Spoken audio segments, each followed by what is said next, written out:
Welcome to Mondays with Matt Starkey. Start each week fresh with sound financial advice. Grab your coffee and maybe a pen. It's time to kick off your week with Matt. Hey everybody, welcome into Mondays with Matt. Thanks for hanging out with Matt Starkey from Great Lakes Retirement Solutions and myself as we're talking investing, finance, and retirement.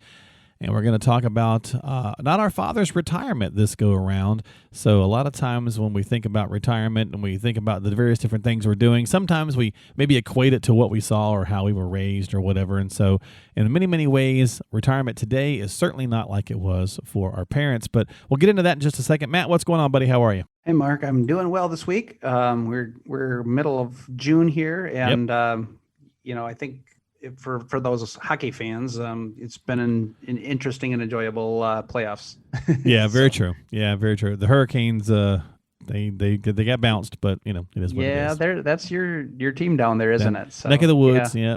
I'm a Red Wings guy though, because I spent too many years in the Michigan area. So you're one of us. I right. want one of us. Welcome back. Right? That's right. I've always been a Red Wings guy. didn't really make it. No, they didn't. But I've been a Red Wings guy. But the colors are close. So when I was moved down here, I was like, well, okay, and they try every now and again. We had the one year where they won, but yeah. But no, I'm with you. So it's just good to have some of the sports back in general, though, for sure. Yeah, it sure is. Well, let's do this thing here. Let's talk about, since we made a joke on our last podcast about cars, and of course, obviously, we're in the Michigan area here. So let's, do you remember those Oldsmobile commercials way back in the day? Not your father's Oldsmobile. Do you remember those? Sure do, yeah. Yeah. They were trying to make the Oldsmobile more appealing to a younger generation, right? They're trying to make it a little more sexy, right? So it's not your daddy's Oldsmobile kind of thing. So we're going to do not your daddy's retirement or not your father's retirement. If you're of whatever your age might be, if you're thinking back 20, 30 years, my dad retired in 1994. Unfortunately, he didn't live too long. He passed away shortly thereafter. But, he retired in 94, and that's 30 years ago now, right? And the world is obviously incredibly different.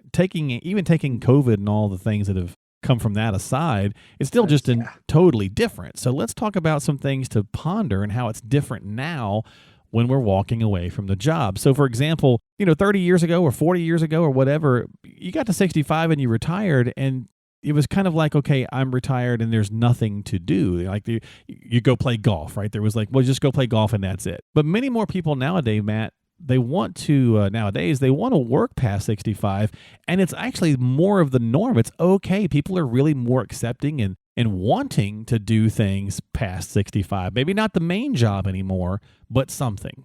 Sure. Working past 65 has, I don't want to say it's really not uncommon. A lot of folks work past 65.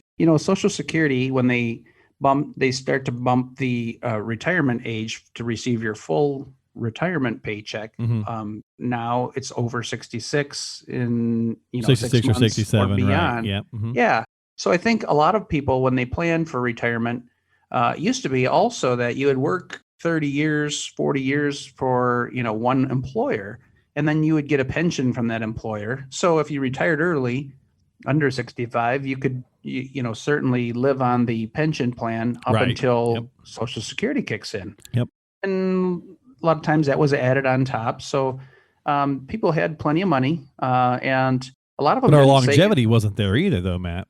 The longevity wasn't there. Right. And so, you're exactly right. So you'd retire at 65, and your life expectancy used to be in the 70, now it's 85, but it used to be around 70, 73. I mean, you think about Social Security in general, the life expectancy was 63. And, it was kicking in at 65, or it was kicking in at 62. So you were only getting they only expected you to get it for 1 to 2 or 3 years before you passed away. Exactly right. Yeah. When they first introduced it, the life expectancy was 63 years. And so you couldn't get it till 65. So they figured anybody that claims it, they've earned it, right? They made it past the threshold. They made it past the statistic. Yeah. But that's when kids were smoking at 12 years old. Well, that's true too. The Marlboro Man was your best buddy. That's true. That's true. Well, we've got, I think longevity, they think that's the term that is going to be the overall factor in this whole conversation we're going to have today about it being different than our parents, because longevity. We're living much longer than 65 in many cases, and we're healthier than our parents were a generation before at 65. So, hey, I mean, humans aren't designed. We're hunters, gatherers, whatever you want to go with. We're not designed to just sit around on the front porch and whittle. Now, if that's what you want to do, cool, go do it. But I think most of us don't want to do that. So these are things to ponder. So it's okay to work past 65, but also think about this too, Matt. Being retired nowadays, it could be more expensive than working actually is. Yeah, Mark, things are very different now than they were 20 or 30 years ago.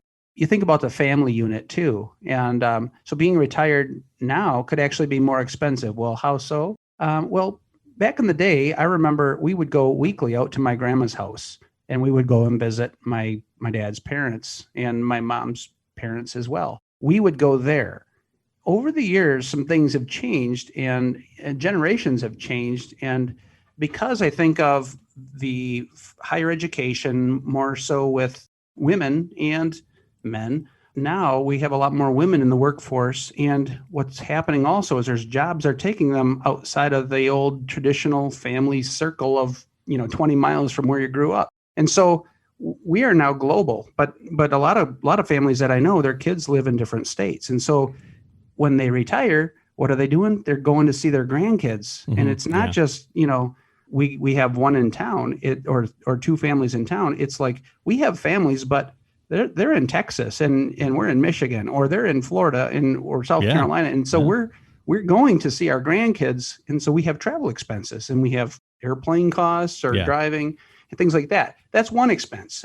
Okay. Then you've got to factor in there's inflation. Prices of things keep going up. There are a lot. And we're certainly seeing that right now, right? Yeah. And like you said, let's think about what's changed in 30 years. I mean, 30 years ago, we didn't have smartphones, okay? And we didn't have these subscription services to Netflix and all these different things. So now there's a lot of money going out monthly that don't necessarily need to have it. And you can shop at you don't have to go anywhere to shop. You can just shop from your phone. Yeah. So you think about that, and I just think about subscription services. And cable TV used to be something when I grew up, we never had cable. I mean, it was the airwaves, it was 4 channels. Maybe you get 5 if the rabbit ears wrapped in aluminum foil. But all of a sudden came along the VCR, and you younger people, just bear with us. We're talking about old stuff. But things changed a lot from the 90s to the 2000s and 2010 generations. Technology has really taken over. So we're enthralled with a lot more. We have our subscriptions to our Apple Music or our iTunes, or we have Netflix, or we have, cable, and when we have internet on top of that, everybody's got to have Wi-Fi and all these things. So just changes in generations have caused these types of things to be, they're out there and they're available to get, but it does sometimes cost a little bit more. It costs a little bit more. To be retired. And that's a great point, kind of walks me into my next topic on this, Matt, is, retirees today have a lot more things to juggle. Now, look, just in general, we all have more to juggle. Society and the things that we've bombarded ourselves with now is just, to your point with the smartphones, the inundation of information all the time is certainly more to juggle, but that's still the same for retirees as well. It's not like we get to retirement and we get a reprieve from all of that. We've got more to juggle. And again, longevity, I think, is going to be the main culprit behind a lot of this. And while it's all great, we all want to live as long as we possibly can. The ballooning costs of health care, you mentioned the travel, so on and so forth, but this longevity, it's a risk multiplier that's going to magnify the problems we have to juggle. We're living longer, so we need money to last longer. We need our house to last longer, our car to last longer, or whatever the case is. And those things typically aren't, so that's costing more money. Yes, they are. And that's another good point. We've got, what we call the sandwich generation, where you're taking care of kids. And that's true too. Your parents are also, possibly needing long-term care. So there are a lot of things to juggle. And we also have never used to really be accustomed to having large student loans for a lot of these people graduating. And so a lot of people, when they get retirement age, their kids are newly graduated. Maybe they're off to college, and maybe they're getting married. And what's happening is, we're not finding a huge decrease in activities for sure when we retire. In fact, a lot of retirees are getting more consumed. You mentioned healthcare, and the possibility of living longer also means, hey, we might be facing a lot of treatable things, but we might be busy with healthcare and our own healthcare. That's a good point. With a family member. Because the body, we're figuring out great ways to prolong the body, but we're also not getting there with the mind, right? We're seeing more and more dementia, obviously, which is a hugely costly endeavor in retirement and really wipes out a lot of retirees. Yeah. Not only that, but we also, as we are living longer, we're not necessarily coming up with new ways to accumulate wealth. True. So if you didn't do a good job at starting when you were younger, you could be facing some financial hardships too. So you really got to think about all these different pieces of the pie and how this is, formulating your future. And I'm one who likes to keep things pretty simple in life. And so what I normally do is I try to walk people through, very realistic scenarios and find out, okay, what's the worst case scenario that we could be facing here? Mm-hmm. And how does that impact our retirement? Because, like we talked about, it could be more expensive.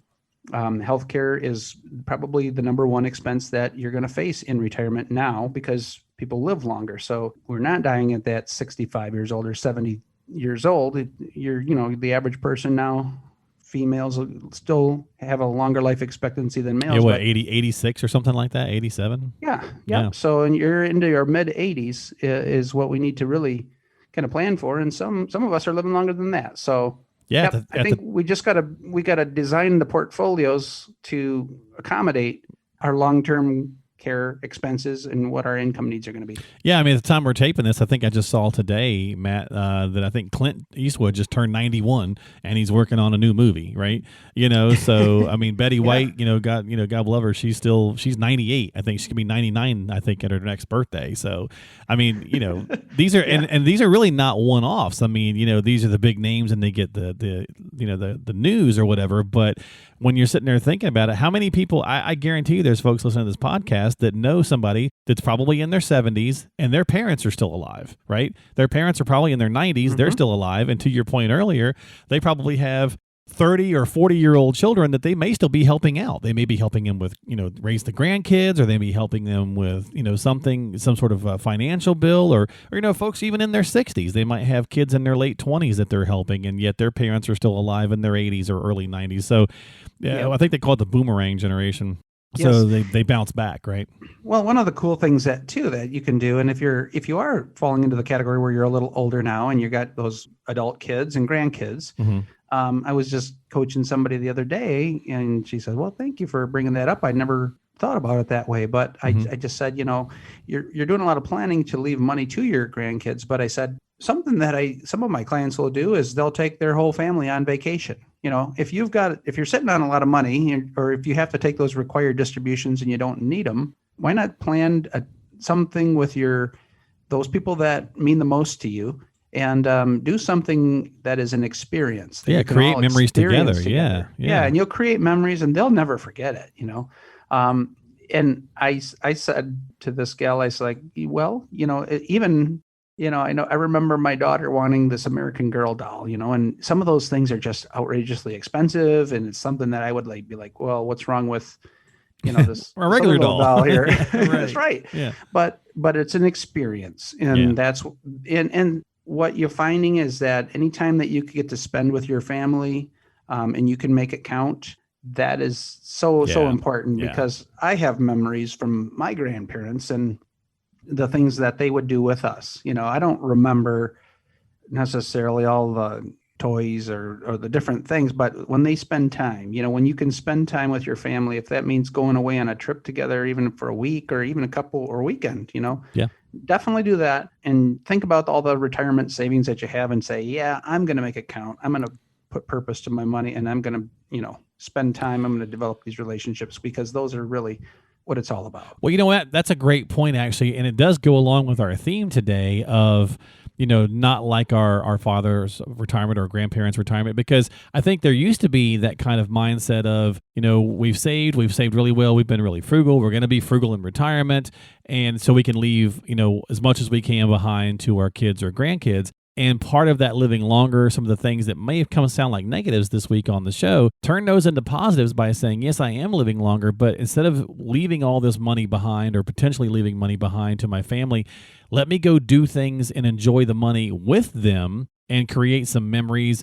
You get the joy of seeing them enjoy it, right? You're still around to watch them enjoy your money that you've worked hard for versus, thinking, well, I'm going to feel better knowing that I left something behind. And that's a great feeling too, I'm sure. But wouldn't you rather watch them actually enjoy it? And then when you do pass on, you've got those things with you as you're kind of drawing your last breath and all those kinds of poetic moments. So I think that's a great way to wrap it up. I think it's a good way to think about things. It's obviously totally different. Longevity, clearly the theme of us, right now, we're living so much longer. It does cost more. There's a lot of these things we know go into it. But with good proper planning and a good strategy in place and a good coach, like you said, you just coached this lady through this conversation, that's how you can make a real difference. Absolutely. So what you take away from today is, it is not your father's retirement.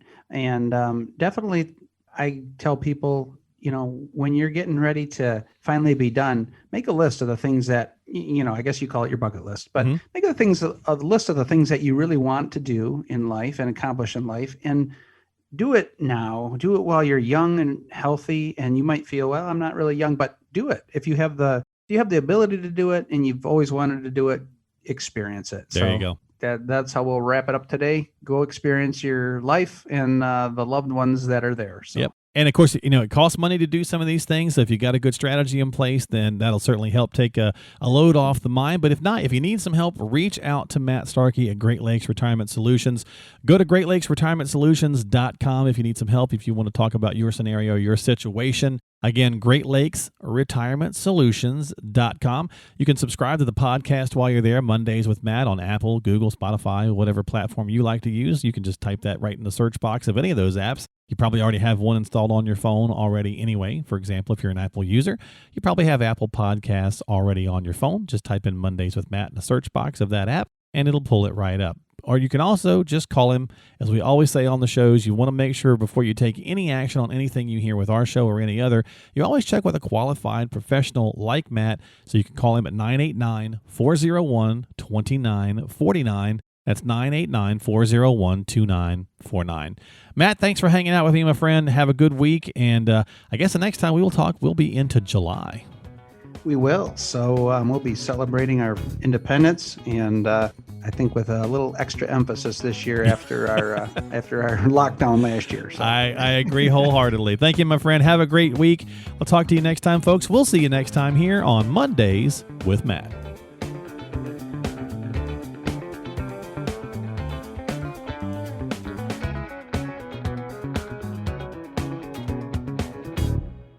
Information is for illustrative purposes only and does not constitute tax, investment, or legal advice. Always consult with a qualified investment, legal, or tax professional before taking any action.